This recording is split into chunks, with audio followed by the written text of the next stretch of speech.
What a wild day. So much going on. Draw, draw, draw, draw, draw. We've got the World Cup to discuss and... well, please, you can... We got people hiding in corners of the studio. It's okay. Leave. Go live your life. You're the best. Thank you. We have so much going on here. How about a Hall of Famer? Never does it escape me when we have the honor it is to have a Hall of Famer on the show. Mike Singletary, I believe, has been on Up and Adams 4 or 5 times over the years, and I'm so grateful, and I'm so interested to hear his thoughts. Bears, Indiana. Mike, don't let me down. Don't let me down. Give me some take on that. Read them for filth, whatever you need to do. We also have, for the first time, the debut of an iconic rapper, of course, an actor, entertainer, founder, visionary of the Big Three. New deal with Panini, which you know I'm interested in. Ice Cube stopping by the show, talking some Raiders. Raiders fans are going to hate that and hate me. But you can't hate the Big Three tipping off this Saturday here in L.A.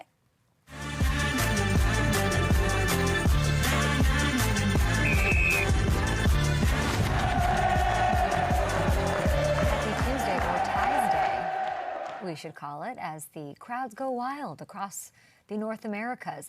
Ties Day in the World Cup yesterday. We had 4 games all ending in draws. Hamilton, hold on a second. It's Tuesday today, right? Yeah. So yesterday was Monday the 15th. I feel like I'm living in Back to the Future. Okay. We had draw all day yesterday. But incredibly, no one talks poorly, talks down upon. No one's more condescending and patronizing towards the draw, the tie, in any sport than this girl.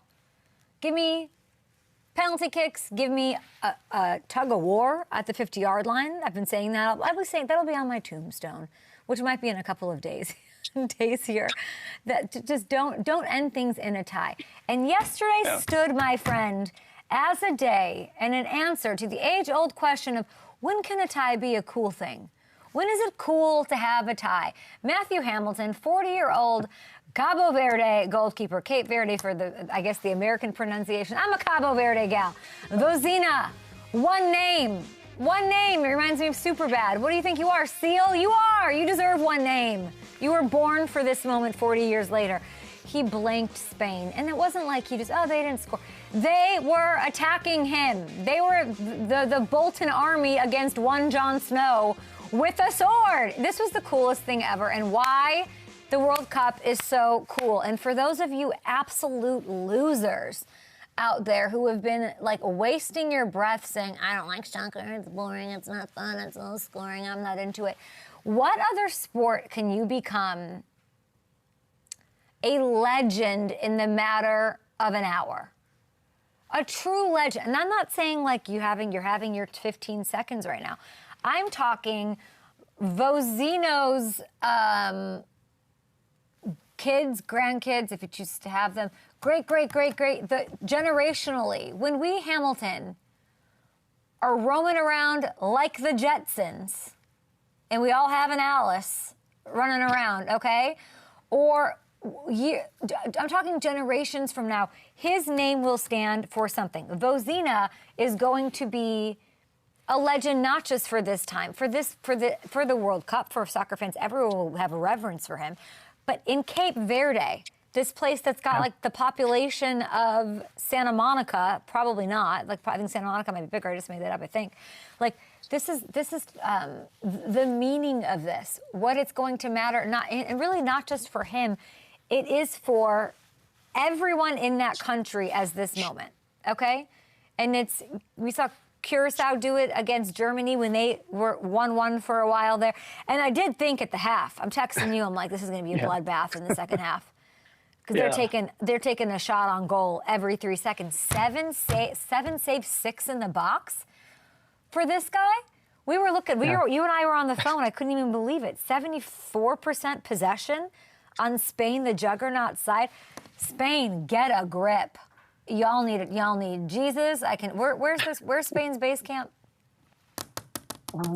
I can find them a church. Yeah. Somewhere. I don't know who can come help them.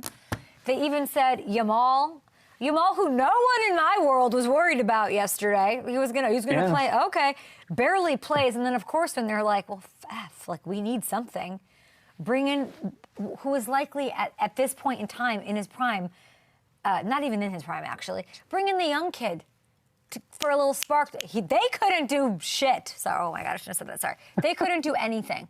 They couldn't get anything going, and it really is. And it was all Vozinha, and it answers. This age-old question that I have had of why the hell would you ever want to be a goalie on any level? There's groups of people, and I very clearly understand them. There's the people who runners high. I don't understand you. You don't belong at my Thanksgiving table. Go sit on the other side. We got nothing in common, nothing to talk about. Then there's people who were like, I'll be the goalie. Who wants to play goalie today, fifth graders? I'll be the goalie. Who are you to want to be? Who would dare want to take on the accountability for 10 other people out there? I would never. The best part of soccer as a child is that you have in 90 minutes or whatever you're playing, I don't even know what they play at, like the AYSO level. How long are those matches? Probably like 30 and 30? Actually, I don't even know. 20 and 20? Look it up. I don't even know. In whatever time, your accountability, whether you're on defense, whether you're a striker, you have the ball approximately 1 minute a game. Less. I bet you have the ball for 10 seconds a game, truly, where it's like in your hands, right? Yeah. How long is like an AYSO game? They're like 40 minutes for the younger kids, and great. Some are 70, some are 90. But in they start at 40 minutes. Me on a soccer field, I'm accountable for the ball. I'm going to guess 8 seconds. And that's a big guess.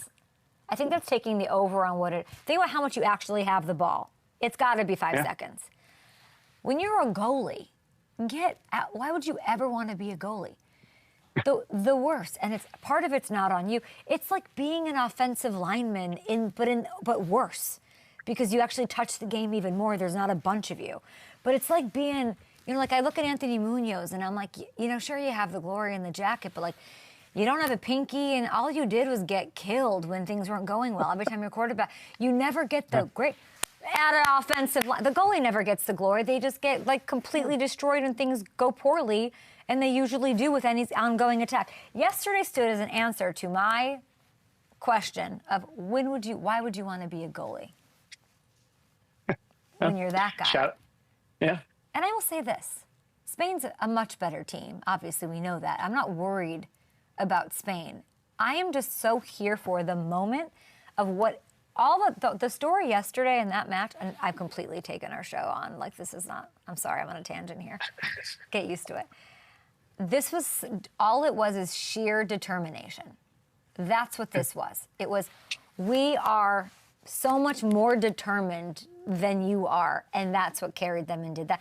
And that is the magic of why you should watch, love, and embrace the World Cup. And for all the little things, the Japanese cleaning, a huge story, we'll get to Lukaku here, coming off the bench, and I don't want to get into that. I'm so pissed about that. You couldn't believe. But that's why we love the World Cup. We love and what's to come. We love it. England's going to get their asses handed to them by Croatia. I can't wait. These are the moments I live for every 4 years, Hamilton. Do you have anything you'd like to say? Yeah, I want to say, too, just for Vozinha personally, too, like you're 40 years old. You probably thought you were never going to get to play in a World Cup. You finally get there. Your first game's against Spain, and to do what he did, it's unbelievable. And also want to shout out my nephew, Simon, who did choose to be a goalie. This is why you do it, Simon. I can't agree why you'd want the accountability. Give me the least accountability possible on the team. I mean, but this is me. I mean, Mike Singletary couldn't coach me up. He probably could. When I see those box drills, those guys running that much, I'm out. You know what I would do? I would go to my teacher and I would say, what about this? I'll grade all of your test papers on the human reproductive system and driver's ed. Give me the grading grid. I will do that for you so you don't have to, but I am not getting in the pool. I am not running a 40. I'm not doing laps. Do we have ourselves a deal?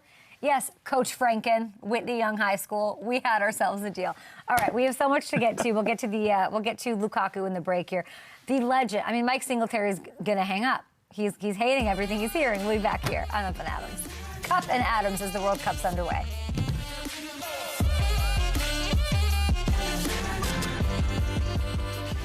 Where do we have our goal scorers? D? Goal scorers here? It's goal scorers in the D. Yeah, goal scorers in the D. We can do that. The MVP thing's going to take probably a little more than 3 minutes. So, yeah. You picked. I'm trying to see if Singletary played in a tie. Listen, we're trying to put these goal scorers for you. So here's the deal. We've convinced, not easily, the overlords over at FanDuel to make up over 10 days. What day is this? Day 5? Today's day 5. Yes. Yeah. Don't ask me. I don't know what day it is. Day 5. Day 5 of goal scorers. 6. Day 6. We only have 4 days left. So we have 5 days left, including today. Okay, it's day 6, where we are trying to get you guys as much back as possible. So we convinced the overlords that for every goal scorer I call correctly, we'll put $1,000 of bonus bets into a pot that you will somehow get it. That's above my pay grade. They'll choose you. I think it's if you engage a lot. So engage with these tweets that we're putting out with these goal scorers. So we've done okay, and it's for fun. We completely blanked yesterday, right? We didn't get one right. We had Lukaku. No. Yeah, that was very disappointing. I was at the doctor's office. I'm literally about to go in for surgery. I'm fine. Don't worry, everybody. And you and Kat are blowing me up about Lukaku scoring a goal. So I right away hit Twitter, taking my arrogant victory lap, women of the people, getting them their 1,000, and he scored his own goal. I still haven't seen the highlight. I'm too devastated to look. It was incredible. He comes in, he subs in, he was off the bench 8 seconds after subbing and just immediately creates this goal. They said it went off of an Egyptian defender, and then so they credit it as an own goal. So Lukaku didn't get the credit, even though he made the play. I think we should change. It should be like hockey. If you create the play, if you're the guy that generates the goal, even if it goes off of somebody else, you still get credit. Okay, Judge. Hamilton v. FanDuel overlords on the docket today. Who's your lawyer? I don't mind. Are we trying? We're trying. Sometimes you can't get it done, but we've successfully tried. Okay. Let me take this up. I'm going straight to FIFA. I'm going over FanDuel. We're going right to FIFA. Yeah, why don't you call Jackie Childs and we'll get FIFA Online 1 and we'll get that to happen. That's really upsetting, actually. Yeah. We're going to give you the goal scorers for today. It's highly debated. It's very and by the way, I did not want Lukaku. I did not. You wanted him. Banjo! He's going in motion!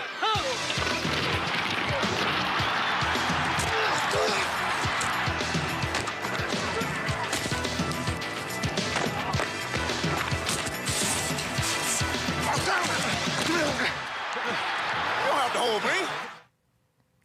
That's a visual, Mike. I think of you against the Bears front office and decision, you against George as they try to move my team out of Chicago. I hope that's you. Did you have something to say about this? Mike, we can't have the Bears not in Chicago. You know what? I got to be honest with you. I hear you. I heard it all. But at the end of the day, wherever they go, whether it's Chicago, suburbs, Indiana, as long as they win, they're always going to be the Bears. I mean, I think Papa Hallis would just say, win. Wherever you are, win. You're going to be the Chicago Bears. Win. That's it. Oh, no, Mike, they got to you.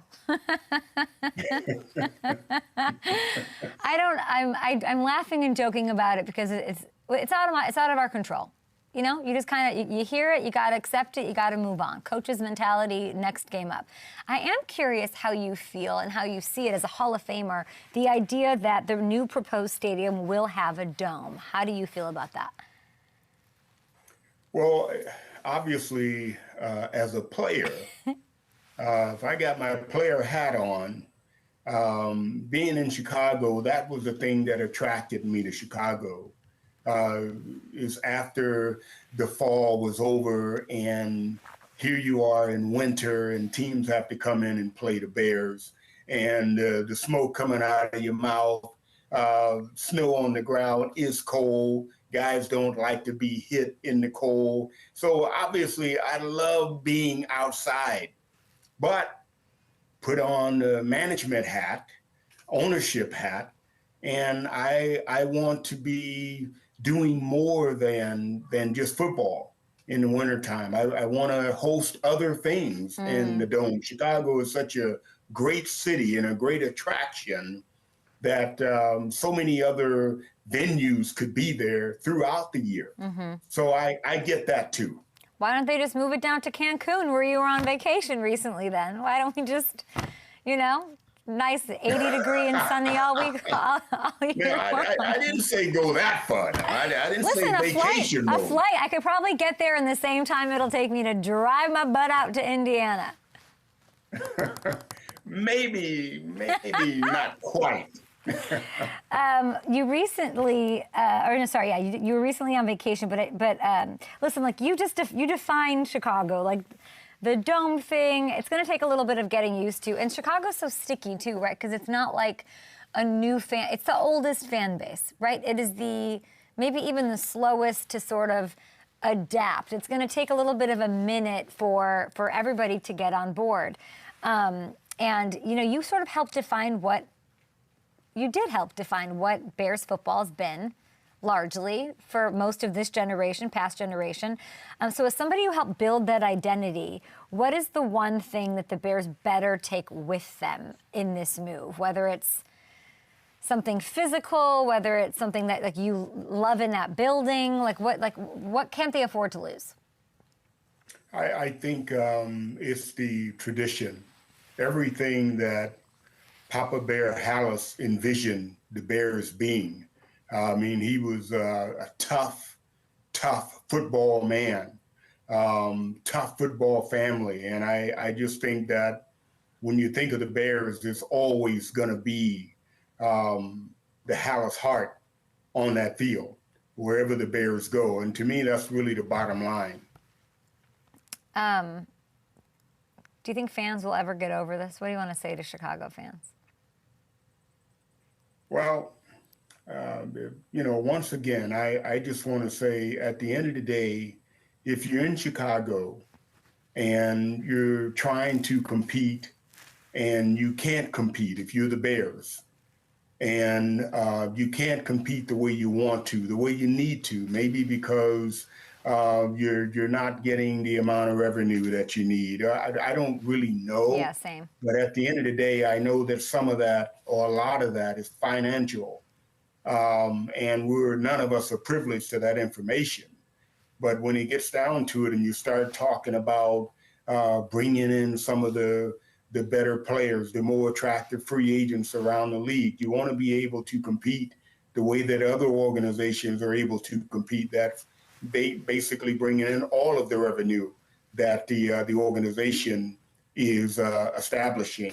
So I think from that standpoint, once again, it comes down to you can stay in Chicago, but if you can't compete on the financial side of that, and you can't continue to bring on players and coaches that are going to make a difference, then I think you're going to see people, the stands are going to be a little less full than you'd like to see. But if you're a winning organization, to me, that's what George Hallis, that's what Papa Bear Hallis had in mind when he was thinking about the Chicago Bears. You can't argue. Winning football. Whenever you say Papa Bear Hallis, I can't argue. I can't. No Chicago Bear can. And I think what's resonating with what you're saying is winning is a solution to anything. We'll forget about winning. All these complaints about, I don't know if you're watching the World Cup, so many complaints about it. This stadium's, the prices, the this, the that. And guess what? It started, US won, and I haven't heard a complaint since. Everyone's so excited and wrapped up. So I think it's weirdly similar in that way. Like it's stuff that's above our heads, things you can't control. You can control your dedication, your fandom as a fan. And have you let yourself think about like a Super Bowl? I'm hearing 2031, as soon as 2031, Coach. Can you imagine? You know what? At the end of the day, once again, yes, I do think about the Super Bowl. I see a product on the field that definitely the way the game has changed. It's more of an offensive game. The rules and the whole 9 yards. Yes, I do see a Super Bowl in the making. If the Bears can continue to do a good job on the defensive side, that's the thing that I'm excited to see. I know what they're going to bring offensively. Yeah. I had a chance to see a taste of that last year. We all did. Of course. But I want to see what they're doing on the defensive side of the ball this year. And if they can put it together, oh, absolutely, I see a Super Bowl coming. What I meant is that the new stadiums are rewarded with Super Bowls. A lot of those new stadiums, there's 19 different host cities, of course, in Super Bowl history. Every new stadium has some sort of a dome on it. I'm led to believe that when you have a new domed stadium, you will likely be rewarded a Super Bowl. I don't think Chicago was in the running. I know New York held it one year. I think Chicago will host a Super Bowl in the next 5 years. And it's and it was impossible as somebody growing up in Chicago to dream of a Super Bowl in Chicago with the Bears playing. And now I can sort of have that on my wish list of 2031, 32, 33. This Bears team putting the pieces together and playing that. And I think if you're a Bears fan, that is something that you should think about and dream about. Let's talk about this team. You're excited. You want them to show you a little more. You saw some last year. Caleb said that Ben Johnson's offense is in a, quote, hell of a lot more fun than it was last year. He said that he felt like he was drowning at times. What do I need to know about that? What does that shift tell you about what they're building? I'm one that is just going to base everything on what I've seen so far. And what I've seen so far is I saw a team last year, a young team go out, young coach, and put a product on the field that was really exciting. This year is going to be quite a bit different, and it's going to be different from the standpoint of they're not going to surprise anybody. And I'm excited to see if the Bears can get out early, get an early start, get an early jump. Those first 2 or 3 games are really going to make a big difference to a young team that has great hopes in moving forward. So that's the most exciting thing. I think if the Bears can get off in the first month of football to a good start, I think exciting things are in the mix. Okay, fast start's really important. We can take a look at the schedule. I do want to hit you with a Packers question here because Micah Parsons, he's starting the season on PUP. You have a smile on your face. I don't know why. But they're saying that he's one of the best players to do it. So even somebody who supports the Bears, like you support him, that position, what he means, right? They're saying that, or we're hearing that maybe it's like a mid-October return. How much trouble is Green Bay in to start the year? I want to say this, Michael Parsons or anybody else, whoever it is, Michael Parsons is a great player, a great young player. But at the end of the day, he's one player. And I think the Bears have certain things that they can do to offset some of those things. So if Michael Parsons has a complimentary guy on the other side that can make a difference, that could create some issues. But I see right now the Bears are prepared on the offensive side of the ball to have answers for all of those things coming forward. So, like I said, it's the defensive side of the ball that I really want to see what the Bears are doing and what they've been able to do this off season. Haven't heard a lot on the open air, but really excited to see what they've done in house to shape up the defense and get them ready to go. Yeah, Packers were 0-5 without Michael last year, and we're talking about the Bears and the complexion of what is, it's an NFC North. I sort of like it. There's a lot of drama between these teams. It's where somebody who likes the human element I love it. I like that, this coach doesn't like that coach and this coach won't shake that coach's hand. Like, there's sportsmanship. I understand that. I love that. But there's also, there seems to be more to it, and it's a very, it's attractive to me as a fan. As you look at the NFC North, now they're the hunted. And a lot of people, it was a fluke. It was the easy schedule. It was this, it was that. If you look at the NFC North, is Green Bay the biggest threat to dethroning them? And if not, who is? Well, you never know until the start of the season. You look at Detroit, you look at Green Bay, and those are good football teams. But I want to say again, when I look at the Bears, if they've done something this offseason, I haven't really seen it on the open air, but if they've done something to shore up some of the things that they needed to do on the defensive side of the ball, I'm very excited about the probabilities of the Bears having a great season this upcoming year. You mentioned some of those changes, and you said you haven't heard much about what's going on, but I'll ask you about the defense, because obviously one of the other reasons people sort of poke holes in your Chicago Bears is that there's always this turnovers aren't sustainable. Turnovers, it doesn't make you a good defense. It's fluky. It's whatever. Chicago did thrive off these amazing moments, these game-changing, complexion-breaking moments. Poles reshaped the secondary this offseason, and I'll show you some of these moves. Let's take a look at them, the additions and the subtractions. There they are. What's like the first thing, Coach, that you'd want to know about this unit before you could label them or trust them a championship caliber defense? What's the first thing you need to see, I guess, since you don't really care about the talk? Well, as I'm looking at what I'm seeing, what's in front of me, I see additions and departures. The additions, I see safety, linebacker, 1D line. To me, if you're going to have a solid defense, it's great to have. And they had a great draft choice in the DB, the safety that they drafted #1.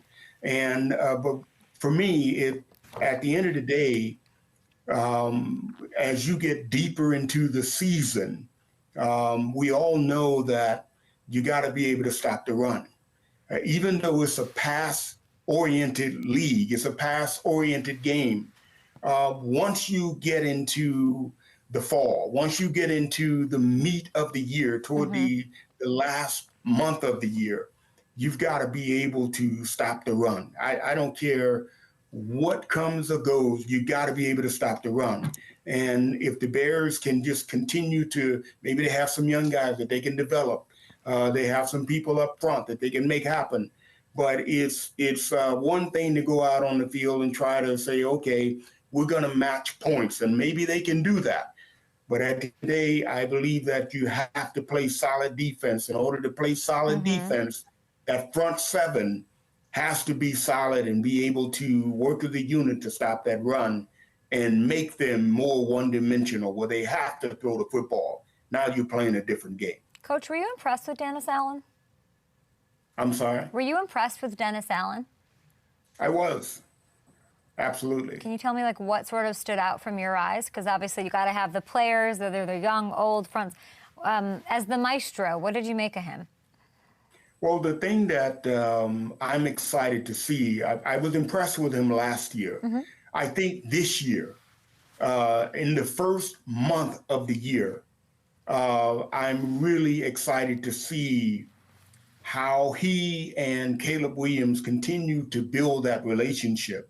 Because I think the first month or the first 5-6 games, first 4 or 5 games, are going to be able to, you're going to be able to see what's really there. I think if the substance is there, depending on how they come out of the gate, if there's a little hesitancy, if there's a little frustration at the beginning, how do they handle that?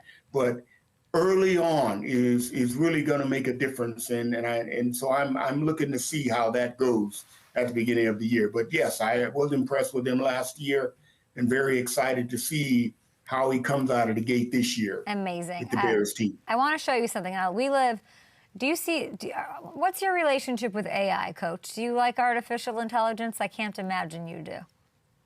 I would say this. I like artificial intelligence to a point. It depends on who is controlling the back end of it. I love artificial intelligence, but there has to be the ethics on the other side of it, at the beginning side of it, that whoever is running it, right, whatever is coming out of, that has to be true. Coach, I'm with you, but I don't know who's running it. I don't like it. I don't like it because I don't trust nobody. I don't know who's in charge. Every time I look at a video, I'm like, is this real? No, it's not. People are, I don't even know what I'm looking at. We can tell you with almost 100% certainty that this is real. It's not AI, and I want to show it to you. So this is a Kansas State recruit. His name's Joseph Graves. That is a tackle by his actual mother during a photo shoot, Coach. This is real. That's his mom. As our resident Hall of Fame linebacker, can you rate this tackle, this hit, 1 out of 10? Can I rate that? Well, I'll put it this way. Mama was bringing it. She was bringing it. I'll put it that way. I love that. Let's have some fun before you go, Coach. Let's say we get to completely redraft the NFL today, okay? Every player is available. No contracts are valid. There's no team associations or ties. You are on the clock with the #1 overall pick. Who are you taking? We can give you some help here with some prompts here. Do we have some players? Wait. I got to make sure I understand this. This is a very important question, very dangerous question. So let me make sure I understand it. Can you rephrase the question again? Yes. You're going to Everybody's on board. Yes, everybody's on board. AI too, whatever you want. That mom, you could draft her. No, if you redraft the NFL today, every player is available, no contracts, no team ties.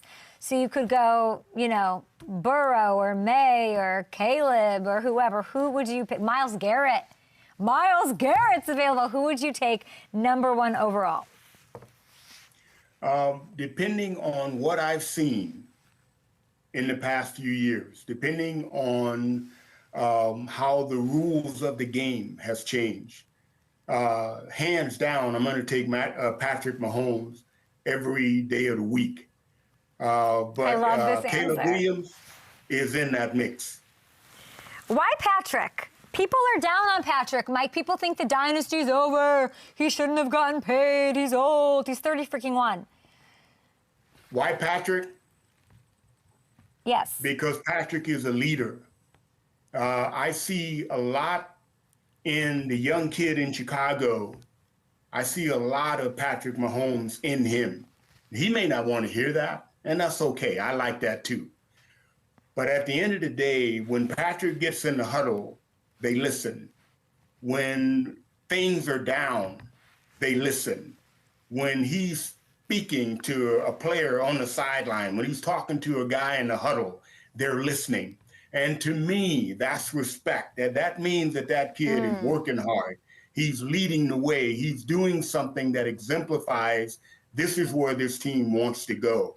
And this is the guy that's leading the way. And in this day and time, you need your quarterback to be that guy on the field that everybody's following. And that's why Patrick Mahomes.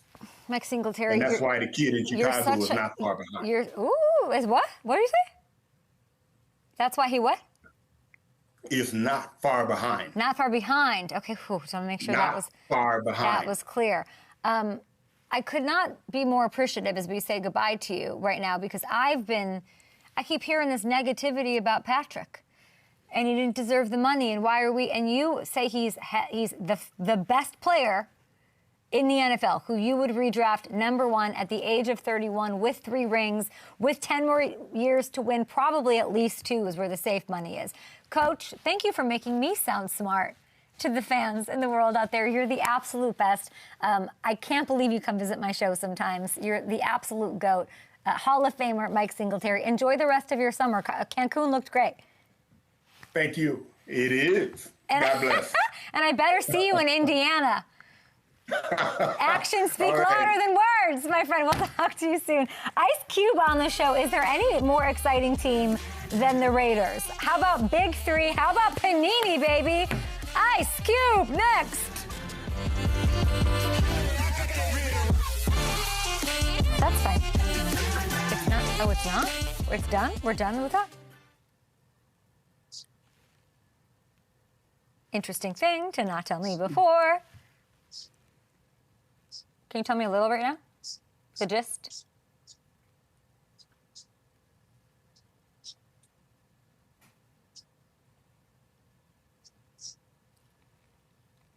Okay, give me slate me for 30 seconds and then we'll bring on Ice Cube.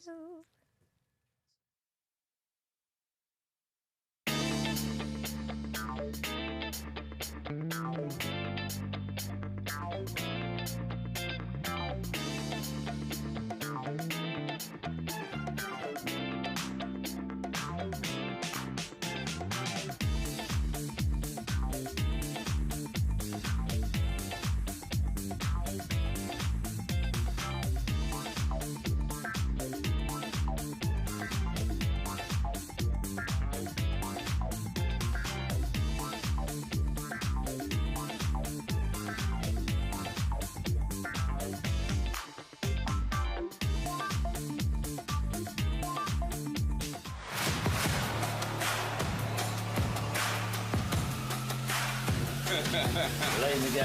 It's showtime.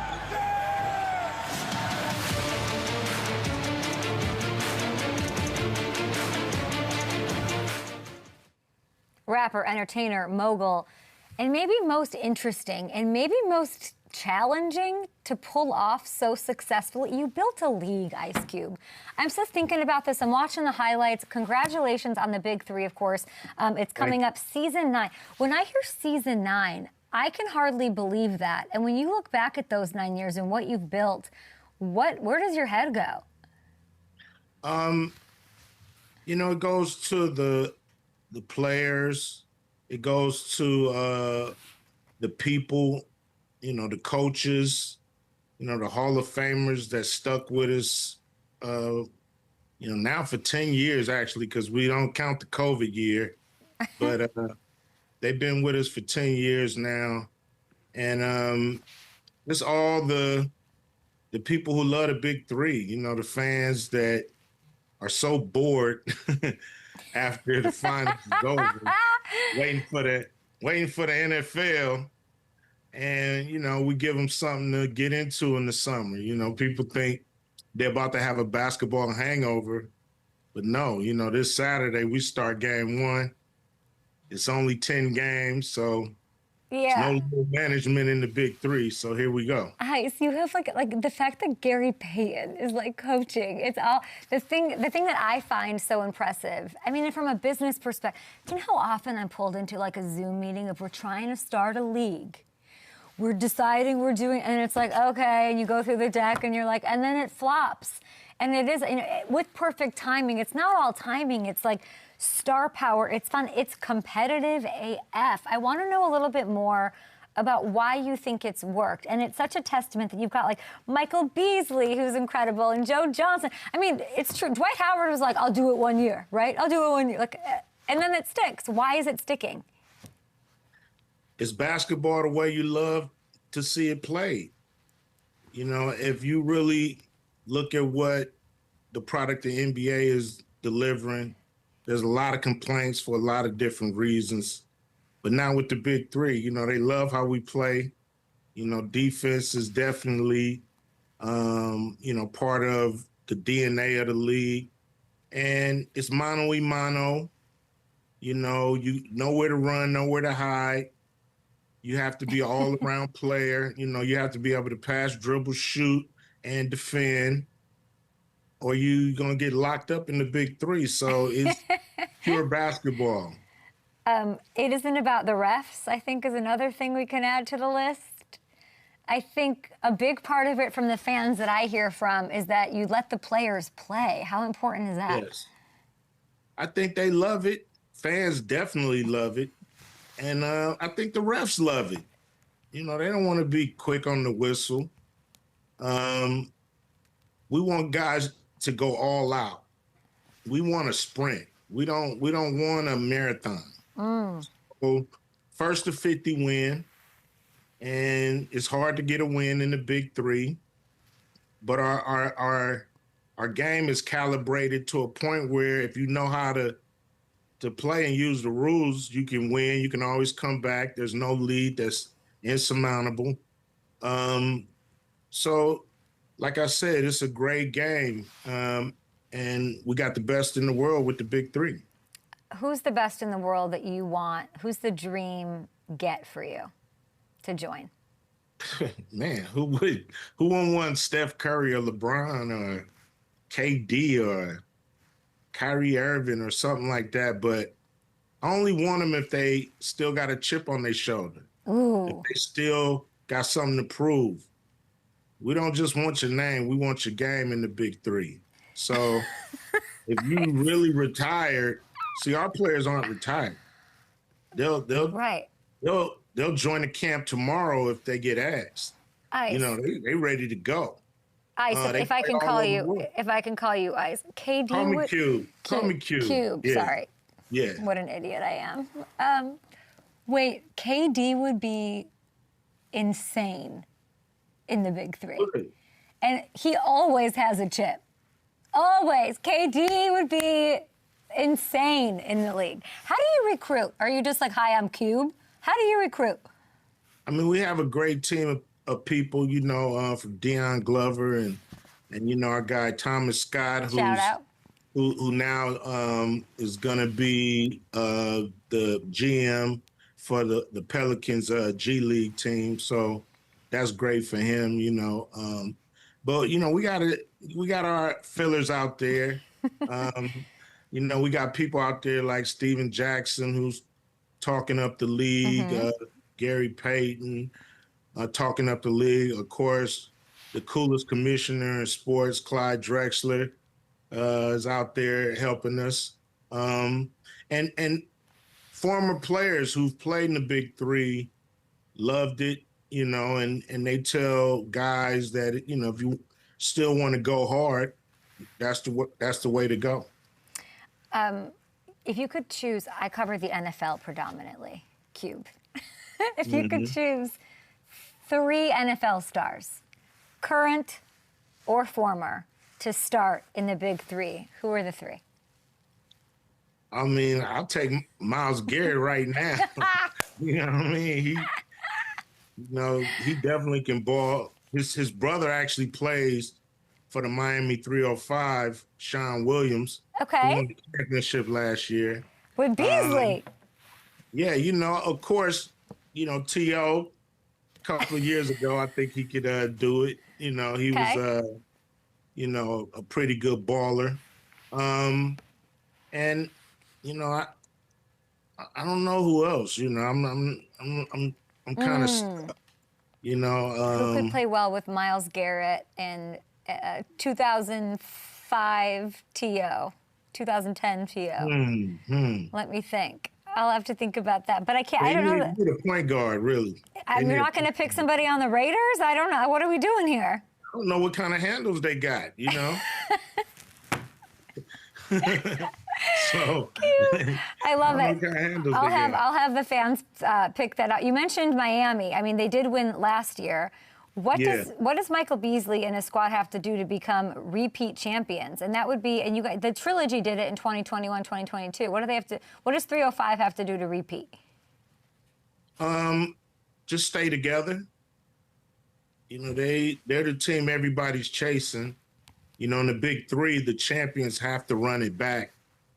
They don't get a draft pick. They have to run it back to see if they was really champions. So if they come together, I don't know who can stop them, but they can definitely stop themselves. I know that. Maybe the T.O., Myles Garrett, and the chat is saying Randy Moss, prime Randy Moss. That'd be pretty sick. Yeah, we'll take Randy. But who gonna handle the rock? I don't know. This is why you're the boss and I'm not the boss. I want to ask I'm not you the this. coach. Yeah, exactly. I can't. Do you know that I would be scared of Gary Payton? Is he intimidating? Gary is intimidating. I would be scared to say hi. Play for him for sure.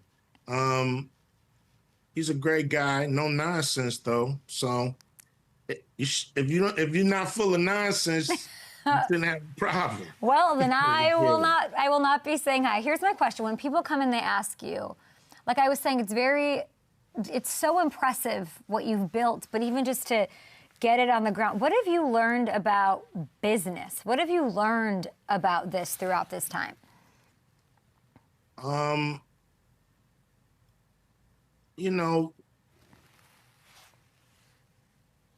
Anything hard, you need a great team to achieve it. You can't do it by yourself. Well said.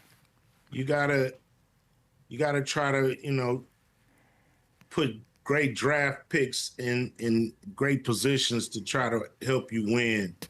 And it takes a team, takes smart people. A lot of people try to rip this from your hands, and you got to be ready for all that. Ooh, I don't know enough of that inside. Can we get a documentary on it? I need to know the inside. We got one. I haven't seen it. What's it called? We haven't put it out yet. Okay. We're still working on deals and trying to figure out which platform, wants to do it. But at the end of the day, it's a great story. Yes. Ups and downs, highs and lows. And the games are on CBS Sports. They're on BE2 as well. Those are brilliant partnerships.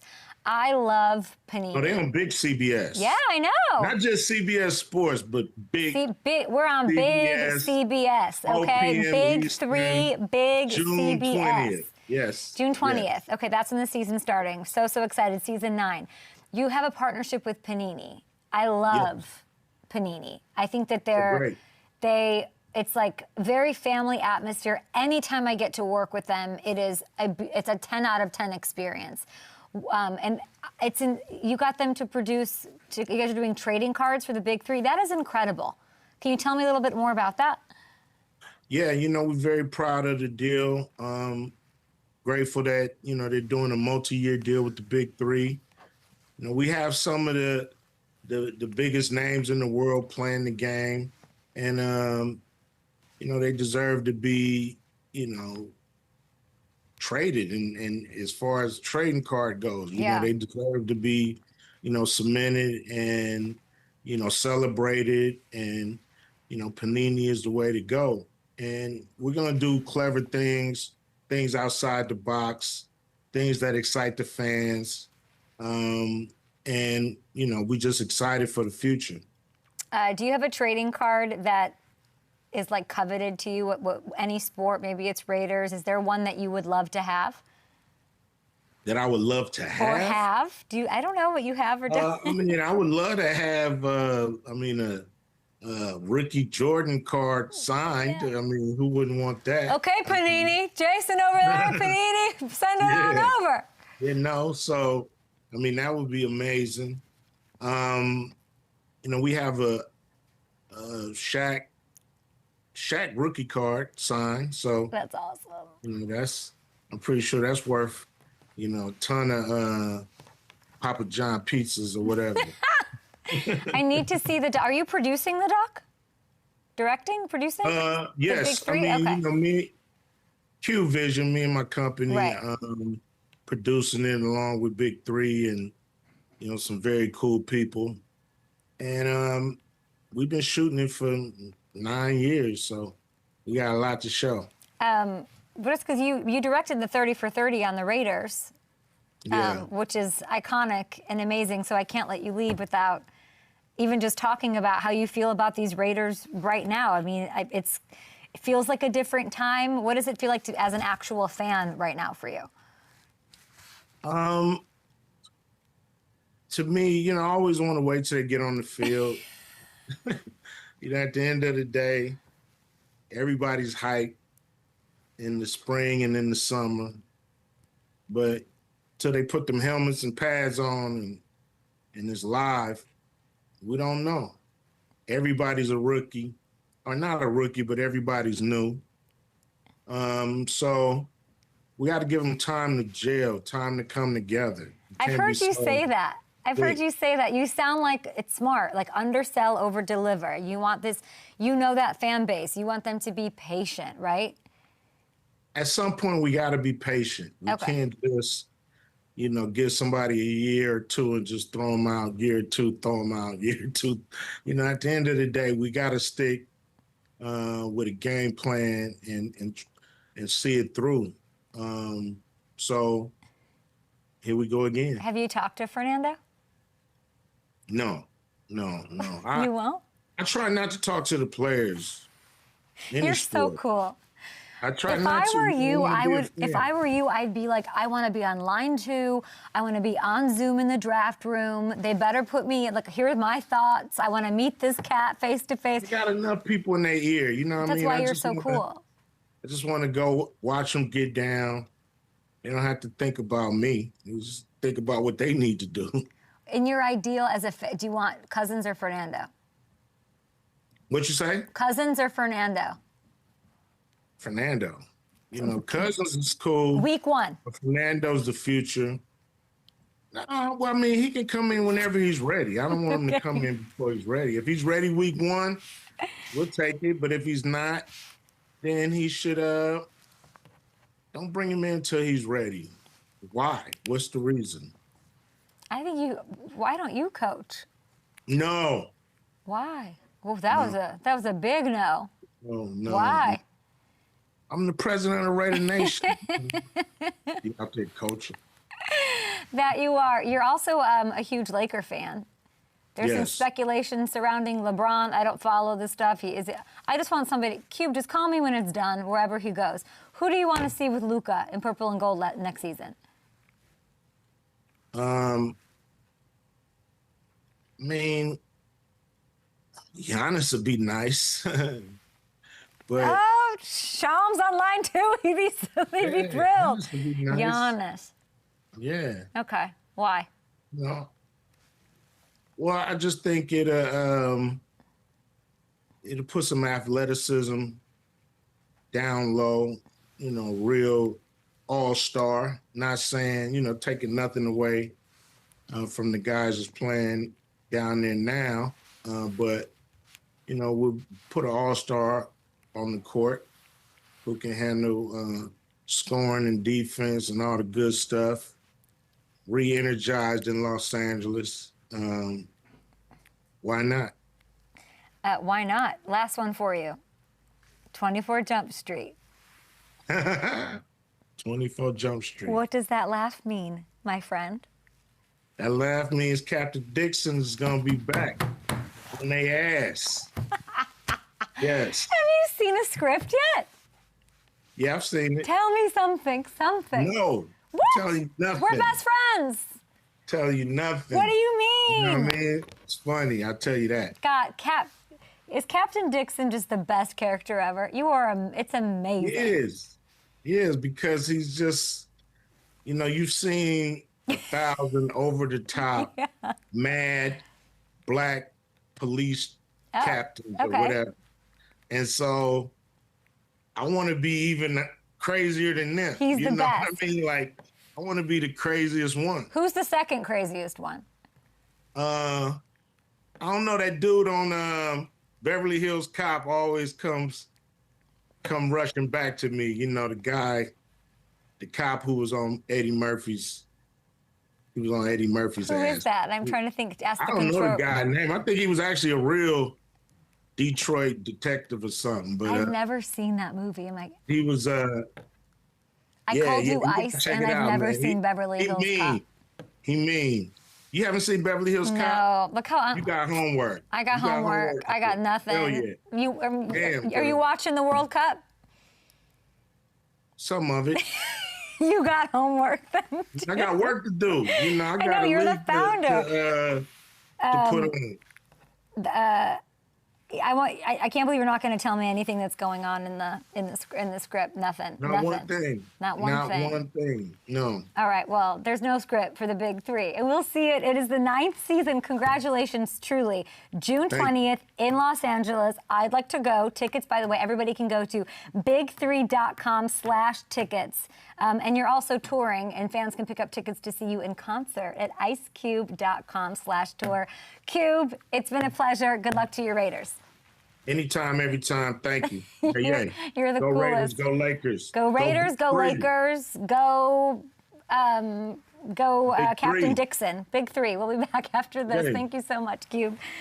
How much time do we have left?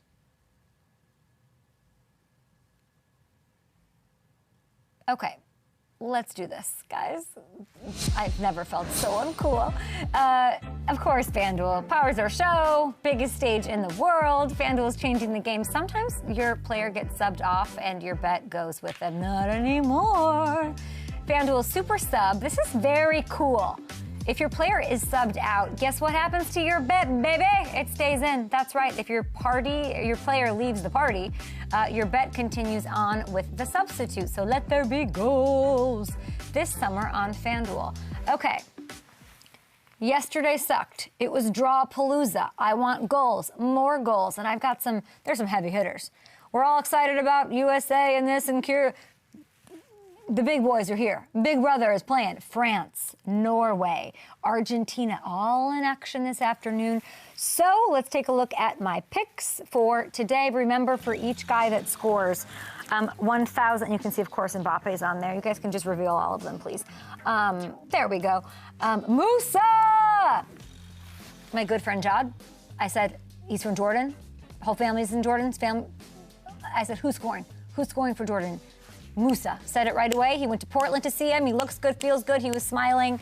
And then, of course, Martin Odegaard for Norway, which is great. So, yeah, Mbappe against Senegal. Senegal feisty, though. Told you Egypt is feisty. Senegal is the same kind of feistiness. Morocco, too. Those are the same kind of guys. But he's going to be one of the best goal scorers in this thing. A goal away from Gerard's French national team. Don't really care. Kylian's, of course, going to happen. When it comes to, it's plus 270 for Martin. I know everyone's going to say, why didn't you pick Erling Haaland? Because I feel like he's going to get all the attention. It's his first World Cup. Let him get some jitters out, whatever. You know, he was half naked under the sun, practicing the heat, the schmeat, the whatever. I think Martin's going to score without some of that attention. And he scored a lot, and he's a bit on a roll here. And they're talking in studio, so we're leaving. Goodbye. We will see you tomorrow. Same time, same place, same me.